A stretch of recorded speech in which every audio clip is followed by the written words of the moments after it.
Hi from the English Sisters. Welcome to Get Real with the English Sisters. Hello everyone. Hello. Today it's all about celebrating your successes in order to relieve anxiety. And about rewarding yourself. Yeah, reward Very yourself. nice. It sounds wonderful, doesn't I it? like that. And yet how many of us actually do reward ourselves when we complete little small things? Well, I think lots of people will reward themselves, but like in the wrong way, like by eating cake or something. Yeah, do you think they even eat cake? I mean, at least that would be a reward. I just think people get things like a checklist and then I've done that, done that, and then they just go through and then they just don't even reward unless it's like quite a big thing. Then you get like a cake. Yeah. Do you know what I mean? It's like... I think most people don't reward themselves. Yeah, that's what I mean. And when they do reward themselves, they reward themselves in the wrong way by like buying something really expensive or something. Exactly, yeah. Like by shopping buying spree that they can't really afford. Yeah. Yeah. And so then afterwards they feel guilty. Guilty, yeah. So it's not a nice thing, It's not a nice reward. No. But I think the important thing is to reward yourselves for just little things to avoid anxiety. Yeah. Like what we do. Do you think we do it enough, though? I don't know, probably not. But I don't think we do it make a enough. conscious effort of doing it. Like when I don't want to do something, like today I didn't want to go to the chemist because you have to wear a mask in there and I'm fed up with them. Yeah, I know. And it's just tiring. So It's tiring. really hot. I know it sounds like a first world problem because we're really fortunate to be able to go to the chemist and that there's stuff there. Yeah. But I mean, nonetheless, for me, it was just heavy going. It brings back bad memories, and I just couldn't be bothered. But then when I actually made a conscious effort to go, and then afterwards I kind of gave myself a little pat on the back. Well done for going. You did, did you? Yeah, I did. Like mentally. Mentally, well done. You got that done. Good for you. You didn't want to go, and you've gone now. That's a good thing. You've got that off the list of the things you've got to do. Wonderful. Yeah. Because you know about how I do know about it. Yeah, but I think if you don't know about it, you just hardly ever reward yourself. And even when you do accomplish something that you thought, oh, I did that, like... Something that's a bit of an effort, maybe. Yeah. I mean, an effort or something that... Even like a work challenge that you overcame, then it's just like, okay, so what's the next thing? It's always the next thing. It's always the next thing. It's so tiring. I know. I mean, can't we... And I think that's what causes all the anxiety behind it, because there's not enough time to just say, okay, I've done this.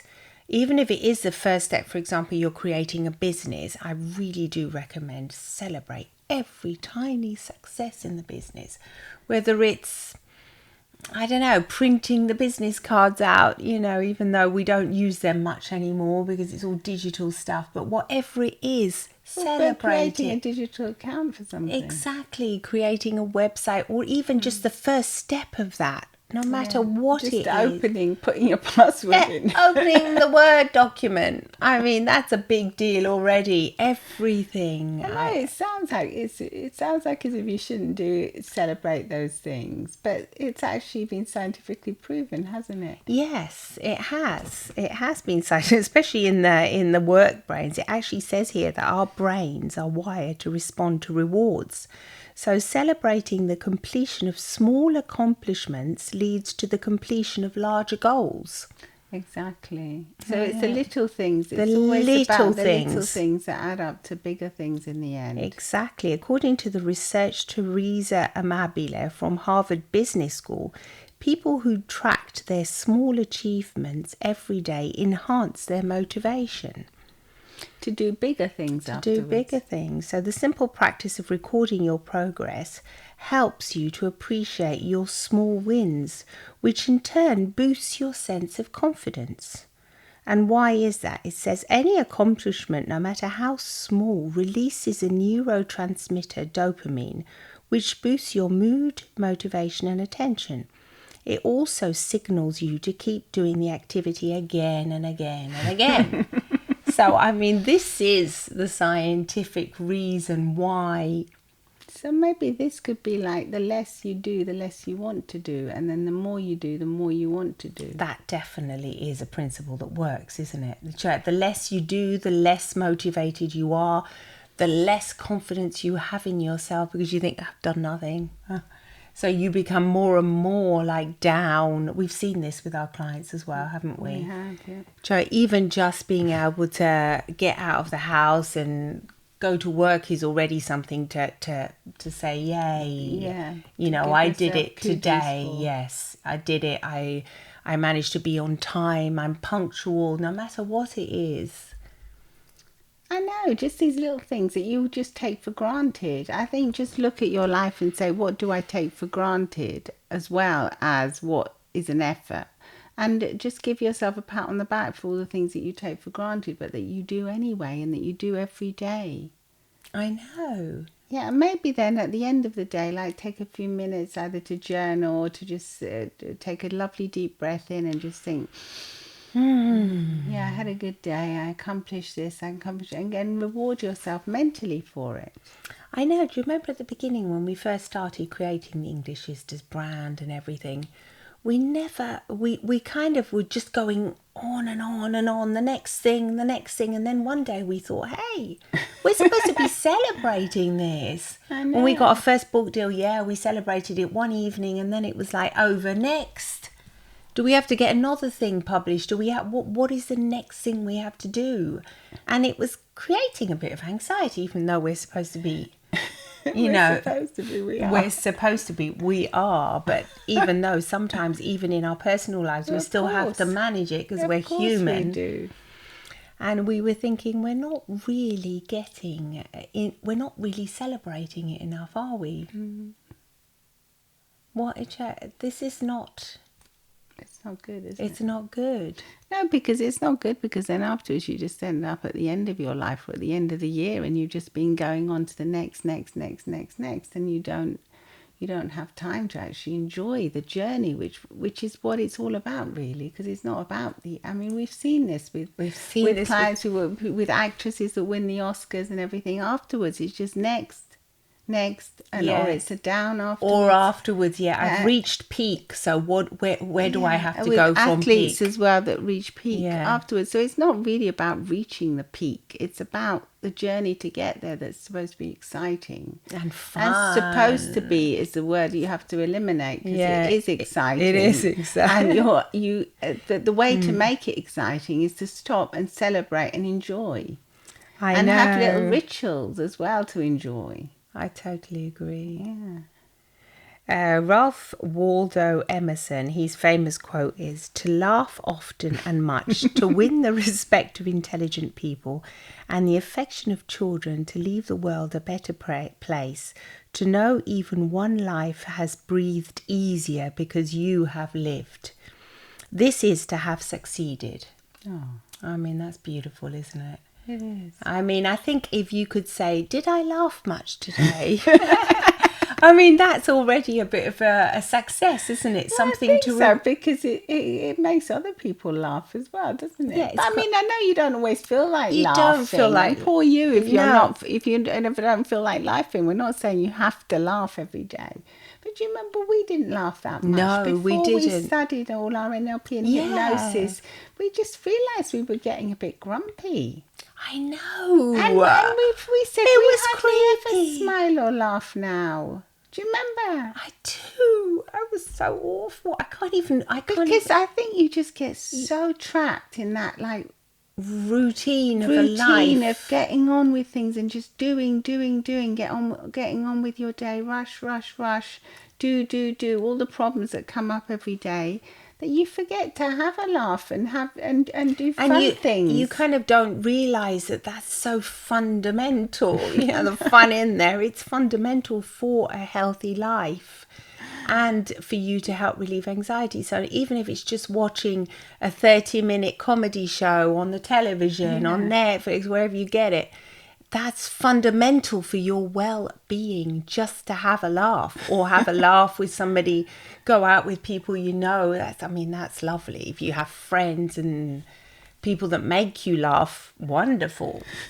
But just to let go and have a laugh, I think That is success. Be having to do something fun. I mean, like, we find all the English sister stuff really fun. We do, yeah. And we have a big laugh about it. We even laugh at ourselves, don't we? Yes, we do. So I think finding something that's fun for you as well. So to take the time to think what makes me laugh, maybe what used to make me laugh before, you know, I had all the weight responsibility of the world on top of me and everything. Yeah, because it's not easy, is it, to say, of course laugh it's not every easy. day. No, I mean, we didn't even know how to smile practically.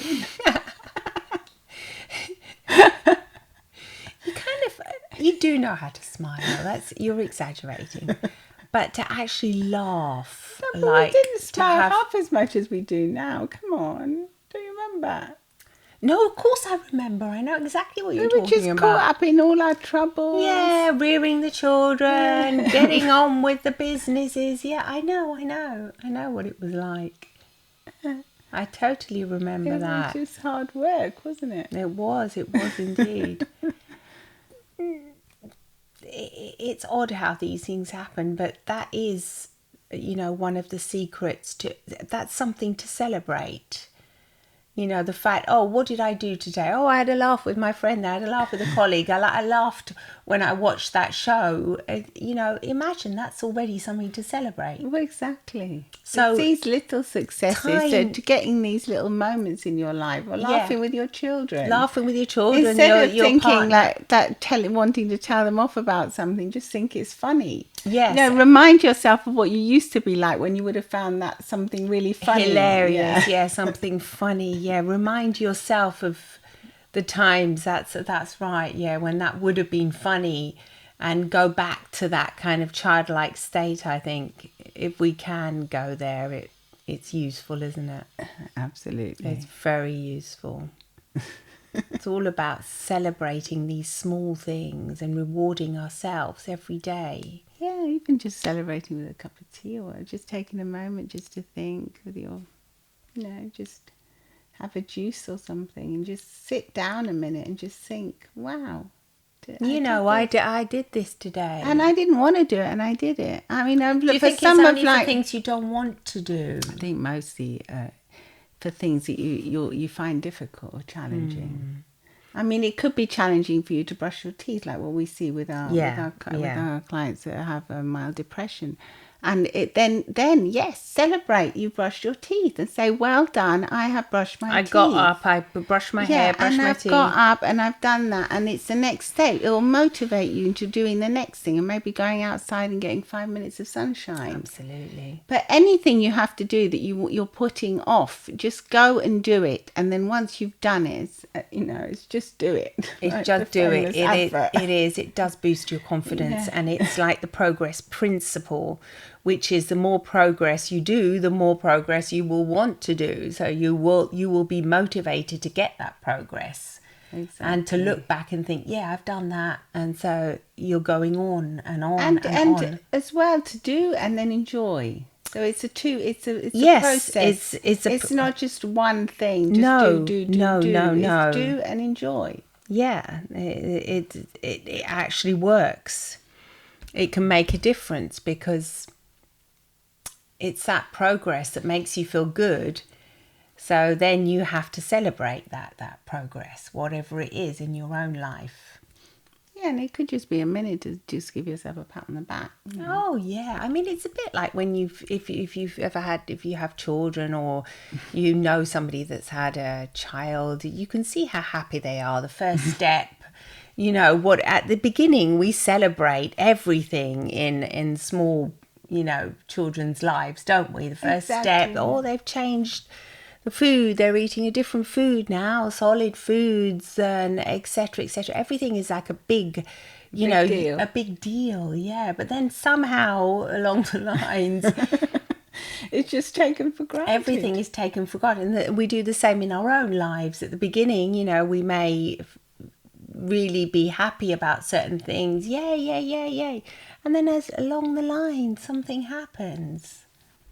Get bogged down, don't you? You get bogged down, yeah. You become complacent. You used to things, and that's where I think you take yourself for granted as well. You think that you underestimate yourself, and you don't stop to think. If someone was looking at you from a different lens, from a different lens, I get from the lens like a good friend, and not someone that's going to be critical. Or even like for when you were really young, when they would say, "Wow, look where they've got, look what they're doing. That's amazing. They've just had a meeting, or they've just cleaned that cupboard to perfection, or tidied up those clothes in the wardrobe. Look at them. Look at those skills." I mean, they've managed to do that. Whatever it is, they've prepared a meal, they've assembled it, even just assembling a nice salad or something. Exactly. It's all taken for granted, isn't it? Most of the time. Most of the time we don't celebrate. Most of the time. Mostly, yeah. Mostly always. Mostly always, that's the problem. And I think that's what gives us that feeling of anxiety, because if we're just going to the next thing, so what do we have to do? We have to stop it. We have to stop it, and we have to celebrate. I think we have to go back to the slower way of life as well. A bit like the Dolce Vita Italiana, the slow of actually, even though I don't know if that really did exist, because they used to work so hard, didn't they? They did, yeah. Gosh. But they used to enjoy.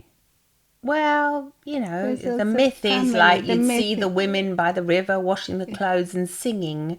I think the thing is that it was community. Even, my mother-in-law, she used to tell me these stories. It was a community, You'd all get together and go and wash. No, she didn't, not by the river. They used to go to the well and all wash their clothes together. But they'd look forward to that moment, because even though the basket was heavy, there'd be a lot of laughter.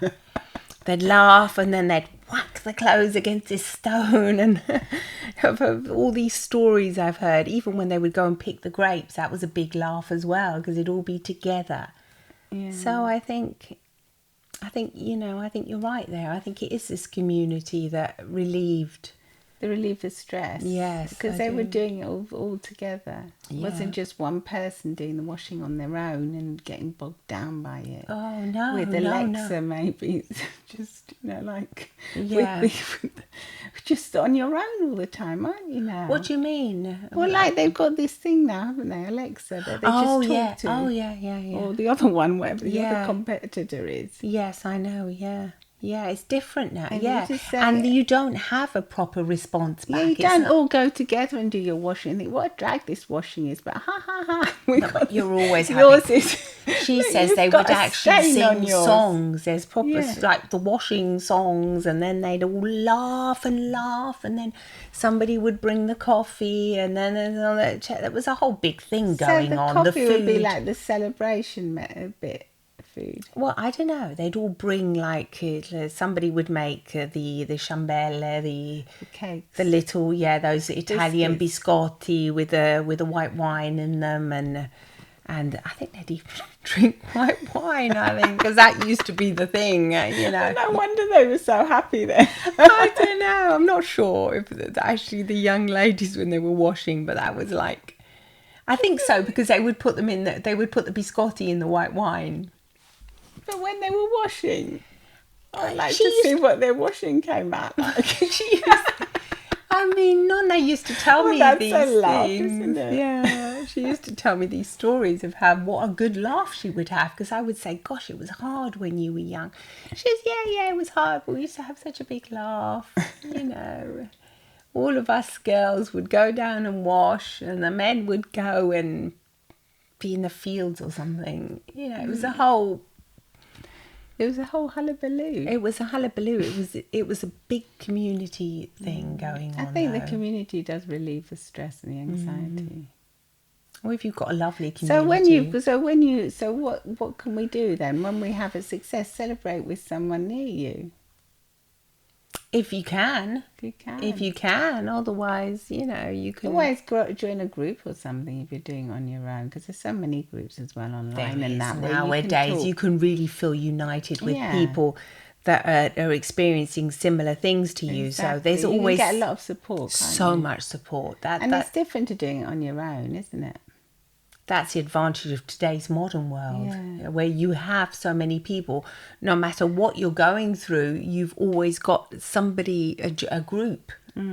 A group. Even if you're, like, say you're unwell, there's probably a group of people who are unwell too and experiencing the same kind of symptoms that you're experiencing, or you're opening a business, or you're studying, no matter what. So that's I think that's an advantage if we think about today's world compared to yesterday's world. Then today's world is better that way. We may not have so much of a community, but we certainly can find one. Yes. We have the possibility to find one and actually meet up with them if they're in the local. That's a good advantage. That's a brilliant advantage compared to yesterday. Because yesterday, if you had something, you might just think, I'm just going through this alone. Exactly. So yahoo! We're not, we don't have to reminiscent too much in the past. No, we can learn from the past, from the community aspect of it, and think, yes, community was helpful with reducing anxiety. And what I can do today is find a similar community and join them. Yeah, because then you meet up with them like we have. We've met up with lots of people in our community. Absolutely. And it's amazing. It enriches your life. You become much better for, good friends. Absolutely. Let us know what you think. And we are going to celebrate. We are going to celebrate this podcast doing this podcast with a cup of coffee, I think. I think so.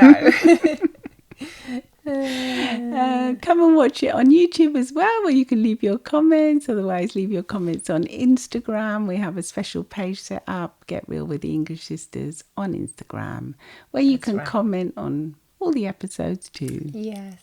And please follow us as well, because it helps us grow. And join our family. Join our family. Join our community. Join English our community. Sisters, brothers, and cousins, sisters, and everyone else. Bye. Lots of love. Love. Bye-bye. Bye-bye.